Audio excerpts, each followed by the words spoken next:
జ్ఞానంతో జ్ఞానంగాను స్వయం జ్ఞాపకంతో స్వయం శృతితో మీరు ఉన్నారు. ఈ మూడు లక్షణాలు లేకుండా మీతో ఏదైనా అంటే కాన్సెప్ట్ లేకుండా సోల్ లేకుండా ఏదైనా లేకుండా మీరు మాట్లాడగలరా? మీరు దేవుడు ఉన్నాడు దేవుడు లేదు అంటే మీరుంటే చెప్తారా? మీ దేవుడు వెళ్తారా? జీవ జంతువులు ఎవరైనా చెప్తారా? ఇప్పుడు ఎంతమంది ఉన్నాం? ఓ 1,00,000 మంది ఉన్నారనుకోండి, ఎక్కడి నుంచి మొదలెడతారు?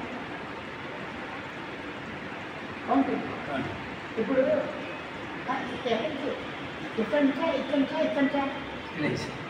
అంటే ఫస్ట్ అది అంటే మీరు ఉన్నారు, నేను ఉన్నాను, వాళ్ళు అందరూ ఉన్నారు. అయితే అందరూ గమనించే లక్ష్యంతో స్వయం గమనించే సాక్షిగా ఉన్నారు.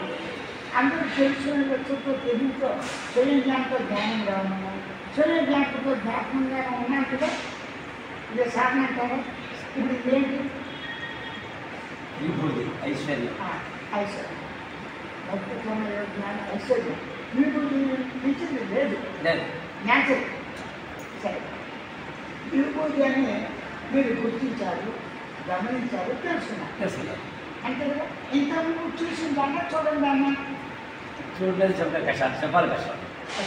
అయితే నిద్రపోయి లేచారు, నిద్ర అనుభవం మీకు సార్ అక్కడుందా? మీకు మీరు స్వయంగా నిద్ర అనుభవం మీరు అనుభవిస్తారా? మీరు సేవ చేసుకుంటారా?